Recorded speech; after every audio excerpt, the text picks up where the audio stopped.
بھائیو تفصیل میں جانے سے پہلے میں تمہیداً کچھ باتیں عرض کر دوں کہ صحیح بخاری میں حدیث ہے انٹرنیشنل نمبر کے مطابق 6474 اور مشکات میں بھی موجود ہے 4812. بخاری میں 6474, مشکات میں 4812. بڑی مشہور حدیث ہے کہ امام کائنات سید الاولین والآخرین شفیع المذنبین رحمت للعالمین سیدنا و مولانا امام اعظم محمد رسول اللہ صلی اللہ علیہ وآلہ وسلم نے ارشاد فرمایا، جو شخص مجھے 2 چیزوں کی گارنٹی دے دے، ضمانت دے دے، نمبر 1 اپنی زبان کی اور نمبر 2 اپنی شرمگاہ کی، تو میں محمد صلی اللہ علیہ وسلم اسے جنت کی ضمانت دیتا ہوں. بہت بڑی ضمانت ہے، جنت کی گارنٹی. آپ صلی اللہ علیہ وسلم نے فرمایا مجھ سے لے لو اگر تم اپنی زبان کی اور اپنی شرمگاہ کی حفاظت کرنا. لہذا یہ شرمگاہ کی حفاظت کے پوائنٹ آف ویو سے آج میری باقی ساری ڈیٹیل گفتگو موجود اس حوالے سے انشاءاللہ ریکارڈ ہوگی. ادھر جتنے بھی بھائی موجود ہیں تقریباً 80 کے قریب لوگ اس حق بات کو لوگوں تک پہنچائیں، اور ویڈیو میں تو الحمدللہ ہزاروں لوگوں تک یہ چیزیں پہنچتی ہیں اور انشاءاللہ پہنچیں گی. تو میں ان سے بھی ریکویسٹ کروں گا کہ چونکہ اب یہ تھوڑی سینسٹیو گفتگو ہے، ظاہر ہے کہ سیکس کے اوپر جب بھی ڈسکشن ہوگی تو ایک سینسٹیو ایشو ہوتا ہے، اور میں نے وہ اس کے سینسٹیوٹی کو پریزنٹ کرنے کے لیے یہ ریڈ کلر کا پیچھے بیک گراؤنڈ لگایا تاکہ جب لیکچر سامنے آئے تو مجھے بھی یاد آ جائے کہ یہ وہ سینسٹیو لیکچر ہے. تو اب ظاہر ہے کہ یہ لیکچر ہر مسلمان مرد و عورت کی ضرورت ہے، تو میں اس کانٹیکسٹ میں ریکویسٹ کروں گا کہ اس لیکچر کو جو لوگ ویڈیو کے وساطت سے دیکھیں گے یا بعد میں ریکارڈنگ کے بعد کسی کو دکھانا چاہیں تو اس میں ایک ریکویسٹ یہ ہے کہ فیملی کے ساتھ بیٹھ کے اس ویڈیو کو نہ دیکھیں. لڑکے جو ہیں وہ لڑکوں میں بیٹھ کے دیکھیں، لڑکیاں لڑکیوں میں بیٹھ کے دیکھیں، تاکہ اس حوالے سے کوئی ایشو نہ ہو. بعض اوقات ایسے الفاظ ظاہر ہے وہ مطلب آئیں گے، وہ الفاظ میرے کوئی ذاتی تو نہیں ہے، وہ تو on the behalf of God and his prophet صلی اللہ علیہ وسلم ہم بیان کر رہے ہیں. وہ ساری چیزیں اللہ اور اس کے رسول صلی اللہ علیہ وسلم نے بیان کی ہیں، تو ان کو بیان کرنے میں کوئی حرج نہیں ہے. اور آج آپ کو احادیث کی سینسٹیوٹی سے اندازہ ہوگا کہ یہ کتنا اہم ترین مسئلہ ہے، اور خصوصاً آج کل جبکہ سوشل میڈیا کا فتنہ مسلمانوں کو اپنی لپیٹ میں لے چکا ہے، جو کہ اونلی پریکٹسنگ ریلیجن ہے آن دا فیس آف ارتھ اسلام، ان کو بھی اب اس اعتبار سے مسلمانوں کو بھی اس بے حیائی کے فتنے میں ڈالا جا رہا ہے. تو آج کل تو لوگوں کے پاس کتابیں پڑھنے کا ٹائم نہیں ہے، علماء کی تقریروں کا ٹائم نہیں ہے، ویسے بھی وہ اس قسم کی باتیں بچارے پبلک کے ڈر سے کرتے بھی نہیں ہیں. تو بہرحال یہ چیزیں ریکارڈنگ میں آئے گی تو انشاءاللہ ہزاروں لاکھوں لوگوں کے لیے ہدایت کا سبب انشاءاللہ بنے گی. ہم اللہ تعالیٰ سے دعا کرتے ہیں کہ اللہ تعالیٰ حق بات کہنے کی اور اس پہ عمل کرنے کی توفیق عطا فرمائے. بھائیو یہ جو سورۃ المومنون کی 11 آیات شروع کی آئیں، ان میں 3 آیات آیت نمبر 5، 6 اور 7 میں جو سیکس کا ڈسپلن ہے اسلام کا اس کے اوپر ایمفسائز کیا گیا. اعوذ باللہ من الشیطان الرجیم والذین هم لفروجہم حافظون. اہل ایمان کی نشانی یہ ہے کہ وہ اپنی شرمگاہوں کی حفاظت کرتے ہیں، اور پھر ساتھ ہی ارشاد فرمایا گیا 2 ایکسیپشنز ہیں، الا علی ازواجہم، سوائے اپنی بیویوں کے، او ما ملکت ایمانہم، یا پھر ان کے ہاتھ کا مال جو کنیزیں ہیں، لونڈیاں ہیں وہ، فإنہم غیر ملومین، تو پھر اس معاملے میں بے شک ان کے اوپر کوئی گرفت نہیں ہے. فمن ابتغى وراء ذلك، اور جو کوئی ان 2 راستوں کے علاوہ کوئی بھی راستہ اختیار کرے گا، کوئی بھی تیسرا راستہ، فأولئک هم العادون، تو ایسے لوگ اللہ کی حدوں سے پھلانگ جانے والے ہیں، اللہ کی حدوں کو توڑنے والے ہیں. وَلِعَوْذُ بِاللَّهِ تَعَالَى. بھائیو ان آیات سے بالکل واضح ہو گیا کہ اہل ایمان کی شرمگاہوں کا جائز استعمال صرف اپنی بیویوں اور اپنے ہاتھ کا مال لونڈیوں اور کنیزوں کے ساتھ ہے، جو جنگی قیدی ہوتی ہیں، اور وہ بھی سب عورتیں نہیں، ایسی عورتیں کہ جو جنگ میں مسلمانوں کے ساتھ لڑنے کے لیے آئی ہوتی ہیں.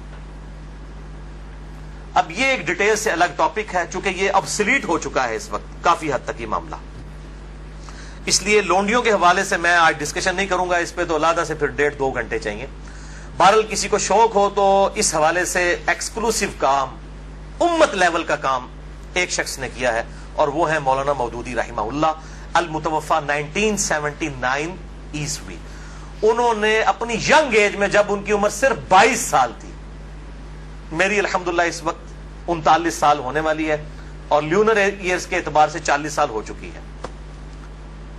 22 سال جس وقت ان کی عمر تھی، انہوں نے کتاب لکھی الجہاد فی الاسلام، جس پہ تقریر ڈاکٹر اقبال نے لگائی تھی، اور انہوں نے کہا کہ یہ شخص مستقبل میں مسلمانوں کو لیڈ کرے گا، اور واقعی لیڈ کیا۔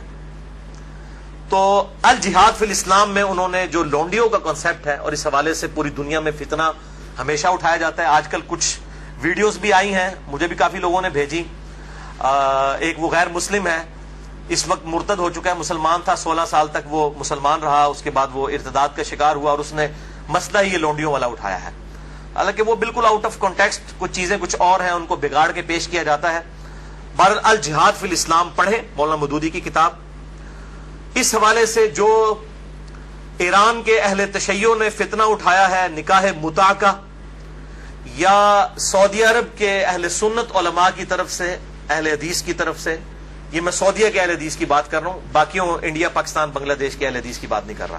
انہوں نے نکاح مسیار کے نام سے، آپ نام ہی دیکھیں، نکاح مسیار، آسانی والا نکاح، نکاح متع کہتے ہیں نفع اٹھانے والا، تو بالکل انہوں نے بس نام چینج کیا،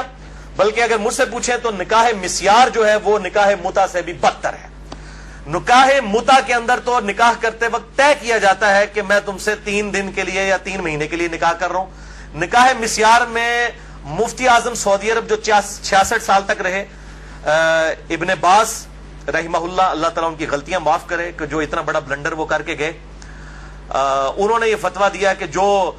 سعودیہ کے بچے پڑھنے کے لیے فارن ملکوں میں گئے ہیں تو وہاں جا کے عورتوں کے ساتھ شادیاں کر لیں، ان کو بتائیں نا کہ کتنے عرصے کے لیے رکھنا ہے، بس یہ کریں کہ جتنے عرصے کے لیے تعلیم ہے اپنے ذہن میں سوچ لیں کہ ان کے بعد طلاق دے دیں گے، حالانکہ نکاح کا مقصد تو خاندانی ایک نظام کو وجود بخشنا ہے، نہ کہ شہوت کی تسکین ہے، اس کو تو بڑا کنڈیم کیا گیا اسلام کے اندر۔ تو بہرحال انہوں نے کہا کہ جی وہ نکاح متع میں تو طے کیا جاتا ہے، نکاح مسیار میں جو ہے وہ ذہن میں سوچا جاتا ہے، غرر اور دھوکے والا معاملہ کیا جاتا ہے، یہ دونوں قطعاً حرام ہے۔ نکاح متع کسی حد تک موجود تھا، بخاری اور مسلم میں احادیث موجود ہے، اور بخاری اور مسلم میں ہی مولا علی علیہ السلام سے احادیث موجود ہے کہ قیامت تک کے لیے یہ نبی صلی اللہ علیہ وسلم نے منع فرما دیا۔ تو یہ علماء یہود کا کردار ایسے علماء ادا کرتے ہیں، خواہ اہل سنت میں ہو خواہ اہل تشیع میں، جو اصحاب سبت والا معاملہ ہوا، مچھلیوں کے شکار والا، اس طریقے سے انہوں نے یہ جو ہے نکاح انٹروڈیوس کروائے ہیں۔ اس حوالے سے میرا ایک ایکسکلوسیو کلپ بھی ہے تقریباً 8 منٹ کا، وہ 50,000 سے زیادہ لوگ یوٹیوب پہ دیکھ چکے ہیں۔ اس کے علاوہ بھی بڑا عام ہوا میرا جو قرآنک لیکچر نمبر 52 تھا، 2011 میں ریکارڈ ہوا تھا، آج سے 5 سال پہلے، اس میں ایک کلپ کاٹ کے چڑھا ہوا ہے، آپ اگر لکھیں یوٹیوب پہ جا کر شیعہ کا نکاح متع اور سنی کے نکاح مسیار کی حقیقت، آپ یہ رومن میں لکھیں، بلکہ آپ شیعہ کا نکاح متع یہ لکھ دینا تو میرے ہی کلپ ٹاپ پہ کھلے گا، کیونکہ سب سے زیادہ کلپ وہی دیکھا گیا، تو میں نے اس کے اندر جو ہے وہ اس پوائنٹ آف ویو سے گفتگو کی ہے، آج میں اس کی ڈیٹیل میں نہیں جاؤں گا۔ بھائیو، ان 3 آیات کی روشنی میں سورۃ المومنون آیت نمبر 5 سے لے کر 7 تک بالکل اللہ تعالیٰ نے واضح طور پر فرما دیا کہ شرمگاہ کا استعمال ایک مسلمان مرد اور عورت میاں بیوی کے ریلیشن شپ میں یا لونڈیوں والے معاملے میں ہو سکتا ہے، اس کے علاوہ اس کی قطعاً اجازت نہیں، خواہ نکاح متع ہو خواہ نکاح مسیار ہو۔ تو بھائیو، جو شرمگاہ کا استعمال ہے صرف 2 صورتوں میں جائز ہے، اس میں سے بھی اب ایک صورت ہی پریکٹیکلی باقی رہ گئی ہے، وہ بیویوں کے ساتھ اور دوسرا لونڈیوں کے ساتھ۔ تو اس سے یہ چیز بھی اس کے اندر امپلائڈ ہے کہ اس کے علاوہ جتنی بھی چیزیں ہوں گی شرمگاہ کے استعمال کے پوائنٹ آف ویو سے وہ جائز نہیں ہوں گی، اور اس میں ٹاپ آف دا لسٹ چیز جو ہے وہ یہ مشت زنی والا ایشو ہے، جو نوجوان مردوں کے اندر ایک فتنہ پایا جاتا ہے ہینڈ پریکٹس کا، اس کی بھی حرمت اسی کے اندر امپلائڈ ہے، یعنی کوئی مرد جو ہے وہ اپنے ہاتھ سے منی نکالے اور اپنی شہوت کی تسکین کرے، وَلِعَوْذُ بِاللَّهِ تَعَالَى۔ اور اسی قسم کے ایشوز فیمیلز کے اندر بھی پائے جاتے ہیں، اس کی ڈیٹیل میں جانے کی ضرورت نہیں ہے، اشارتاً بات ہی کافی ہے۔ تو اسی کانٹیکسٹ میں بعض علماء کی طرف سے، آج کل کے کچھ جدید علماء ہیں ان کی طرف سے فتاوی اور کچھ بزرگوں کے فتاوی پیش کیے جاتے ہیں، وہ سب کے سب بے سند اور فضول قسم کے فتاوی ہیں۔ کوئی بھی فتویٰ جو کتاب و سنت کے واضح دلائل کے اگینسٹ ہوگا وہ قطعاً ایکسیپٹیبل نہیں ہوگا، خواہ وہ کسی بڑے سے بڑے امام کا ہو، بڑے سے بڑے فلاسفر کا ہو، بڑے سے بڑے عالم دین کا ہو۔ اور اسلام کا ایک مزاج ہے حیا کے پوائنٹ آف ویو سے، وہ ہر مسلمان کو پتا ہے، اس میں قطعاً کوئی گنجائش نہیں بنتی اس قسم کے کوئی برے فعل کی کہ کوئی شرمگاہ کے ساتھ اس طریقے سے کھیلے۔ تو یہ جو شرمگاہ والا معاملہ ہے اور مشت زنی والا جو ایشو ہے میرے بھائیوں، یہ نہ صرف حرام ہے یا چلے کوئی احتیاط کے اندر الفاظ استعمال کریں تو مکروہ تحریمی، بلکہ یہ گناہ بھی ہے، اور گناہ کبیرہ زنا کی طرف لے جانے والا ہے۔ اس سے روزہ بھی ٹوٹ جائے گا اور روزے کا کفارہ بھی وہ سخت والا 60 روزوں والا ادا کرنا پڑے گا، اور ظاہر ہے کہ غسل بھی فرض ہوگا، اور کسی نہ کسی درجے میں یہ ہاتھوں اور دل کا زنا بھی ہے وَلِعَوْذُ بِاللَّهِ تعالی۔ چنانچہ اسی کانٹیکسٹ میں ایک بڑی کریٹیکل حدیث ہے، صحیح بخاری اور صحیح مسلم کی متفقن علیہ حدیث ہے۔ صحیح بخاری میں 6612، صحیح مسلم میں 6754 اور مشکات میں بھی 86 نمبر پہ یہ حدیث موجود ہے کہ آپ صلی اللہ علیہ وسلم نے فرمایا کہ آنکھ کا زنا دیکھنا ہے، کانوں کا زنا سننا ہے، بے حیائی کی باتیں سننا، زبان کا زنا بولنا ہے، فحش گفتگو کرنا، ہاتھوں کا زنا پکڑنا ہے، ٹانگوں کا زنا چل کر جانا ہے، اور نفس تمنا اور آرزو کرتا ہے اور شرمگاہ اس کی تصدیق کر دیتی ہے وَلِعَوْذُ بِاللَّهِ تعالی۔ تعویل خاص کے اعتبار سے تو یہ زنا کے بارے میں ہے، تعویل عام میں ہینڈ پریکٹس والا جو مشت زنی کا ایشو ہے وہ بھی اسی کے اندر داخل ہے وَلِعَوْذُ بِاللَّهِ تعالی۔ اب ظاہر ہے کہ اگر اس قسم کی بیماری میں کوئی شخص مبتلا ہے، اس کا علاج کیا ہے؟ توبہ کرے اور اللہ کی طرف رجوع لائے، اور اللہ تعالیٰ نے اس حوالے سے ایک نیچرل پروسیس بھی رکھا ہوا ہے، یعنی مردوں کے لیے خصوصاً احتلام کا، نائٹ فال کا ایشو ہے کہ جو ایکسیسو اس طرح کی جو انسان کے جسم کے اندر مادے بنتے ہیں وہ آٹومیٹکلی ایک فزیکل فینومینا آف نیچر کے تحت نکل جاتے ہیں۔ بہرحال اپنی شہوت کو کنٹرول کرنے کے لیے آپ صلی اللہ علیہ وسلم نے علاج تجویز فرمایا، سب سے بڑا علاج، اور وہ ہے نکاح۔ اور اگر نکاح نہ ہو تو پھر کیا علاج؟ اگر آج کل کے فلاسفرز اور ان جو سو کالڈ بزرگوں کے فتوے مانے جائیں تو وہ تو کہتے ہیں کہ جی آپ نعوذ باللہ جو ہے وہ مستزنی کر لیں، یہ علاج ہے۔ نبی صلی اللہ علیہ وسلم نے یہ علاج تجویز نہیں فرمایا۔ صحیح بخاری اور صحیح مسلم کی متفقن علیہ حدیث ہے، بخاری میں 5066 اور مسلم میں 3398 اور مشکات میں بھی موجود ہے 3080 نمبر۔ آپ صلی اللہ علیہ وسلم نے فرمایا، اے نوجوانوں کے گروہ، تم میں سے جس کے پاس استطاعت ہے وہ نکاح کرے، یعنی جو فائنینشلی سپورٹ کر سکتا ہے، جس کے پاس اتنا خرچہ ہے کہ معاملات کو لے کر چل سکتا ہے۔ یہ فائنینشلی میں کیوں کر رہا ہوں؟ وہ حدیث کے الفاظ اس کی حفاظت کر رہے ہیں۔ اگر کوئی شخص استطاعت نہ رکھتا ہو، اسی حدیث میں آتا ہے آپ صلی اللہ علیہ وسلم نے فرمایا، تو اس شخص کو چاہیے کہ وہ روزے رکھے، یہ روزے رکھنا اس کی شہوت کو ٹھنڈا کر دیں گے۔ اور اسی حدیث میں الفاظ ہیں کہ آپ صلی اللہ علیہ وسلم نے فرمایا، اگر تمہیں استطاعت ہو تو شادی کرو، نکاح کر لو۔ شادی کرنا نگاہوں کو نیچا کرتا ہے اور شرمگاہوں کی حفاظت کا ذریعہ ہے، اور جو شادی کی استطاعت نہ رکھے، یعنی فائنینشلی، یہ تو نہیں ہے کہ وہ نہ مرد ہے، نہ مرد ہوتا تو آپ صلی اللہ علیہ وسلم نکاح کا تو نہ کہہ رہے ہوتے، جو شادی کی استطاعت نہ رکھے وہ روزے رکھ لے۔ تو یہ بالکل کلیئر کٹ ہو گیا کہ صرف روزے رکھ کر اس حوالے سے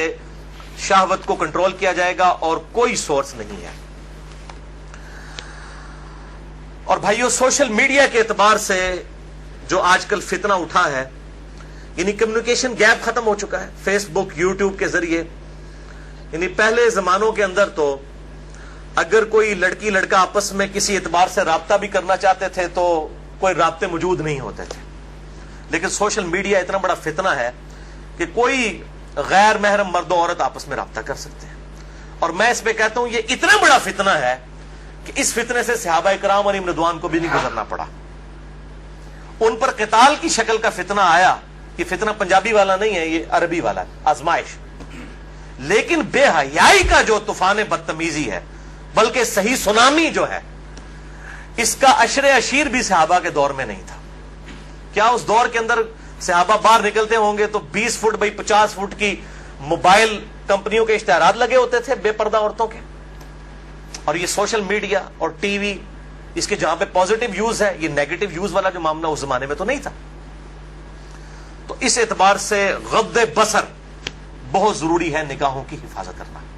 تو آپ صلی اللہ علیہ وسلم نے غض بصر کے لیے, نگاہوں کی حفاظت کے لیے, شہوت کو کنٹرول کرنے کے لیے نکاح تجویز فرمایا یا پھر روزے. اور میں ایک اور علاج تجویز کر دیتا ہوں اس حوالے سے, پھکی والا علاج, اجتہادن. کیونکہ مجھے اکثر لوگ پوچھتے ہیں, کہتے ہیں جی روزے تو رکھے نہیں جاتے, جی مشکل ہے, گرمی اتنی ہے, وہ اسی لیے تو بتائے گئے ہیں. تو میں ان کو پھر ایک علاج تجویز کرتا ہوں, اینٹی وینم. کوبرا سانپ کاٹ دے تو اس کے وینم کا علاج اینٹی وینم سے ہوتا ہے, جو کوبرے کے زہر سے تیار ہوتا ہے. پھکی والا الزامی فلسفیکل آنسر. میں کہتا ہوں میرے بھائی مجھے کئی بار فون کرتے ہیں تو پھر میں ان کے ساتھ سیدھا ہو جاتا ہوں. پہلے تو ایک دم ان کے ہوش اڑ جاتے ہیں کہ یہ کیا کہہ رہا ہے, کہ جی بڑی کوشش کی ہے لیکن یہ بری عادت چھوٹتی نہیں ہے. میں کہتا ہوں جی بہت آسان طریقہ ہے میرے بھائی, روزانہ آپ نے 1 منٹ کے لیے صرف موم بتی کے اوپر نا, اس کے شعلے کے اوپر آپ نے ہاتھ ایسے رکھنا ہے 1 منٹ کے لیے. تو میں نے کہا انشاءاللہ آپ کی عادت چھوٹ جائے گی. کہتے ہیں یہ 1 منٹ کون رکھ سکتا ہے؟ تو میں نے کہا میرے بھائی 1 منٹ آپ اس کی پریکٹس نہیں کر رہے تو آپ نے تو انشاءاللہ تعالی اس گناہ کی وجہ سے جلنا ہے جا کے دوزخ میں. تو آج سے پریکٹس شروع کریں. اور بخاری اور مسلم کی حدیث ہے کہ جو آخرت کی آگ ہے وہ دنیا کی آگ سے 70 گنا زیادہ تیز ہے, اس میں تو تلا جائے گا. یہاں تو ہم صرف آپ کو مشورہ دے رہے ہیں کہ آپ موم بتی کے فلیم کے اوپر صرف ہاتھ رکھ کے 1 منٹ کی پریکٹس تو شروع کریں نا. وہ کہتے ہیں نا جناب آگے دیکھی جائے گی جا کے. تو اللہم اجرنا من النار, تو یہ پریکٹس کرنی شروع کریں تو انشاءاللہ تعالی خود بخود صبر نصیب ہو جائے گا. اسی حوالے سے غض بصر جو ہے, نگاہوں کو نیچا کرنا, اور پردے کے حوالے سے میری ایکسکلوسیو گفتگو ہے. یہ جو ویلنٹائن ڈے کا بھی فتنہ اٹھا ہوا ہے, اس پوائنٹ آف ویو سے مسئلہ نمبر ہے 106. کالج اور یونیورسٹیز کے لڑکوں اور لڑکیوں کی ڈیٹس پہ ملاقاتیں اور پردہ اور بے حیائی سے متعلق صحیح احکام و مسائل اہل سنت پاک .com پہ, جسے شوق ہو تو وہ دیکھ سکتا ہے.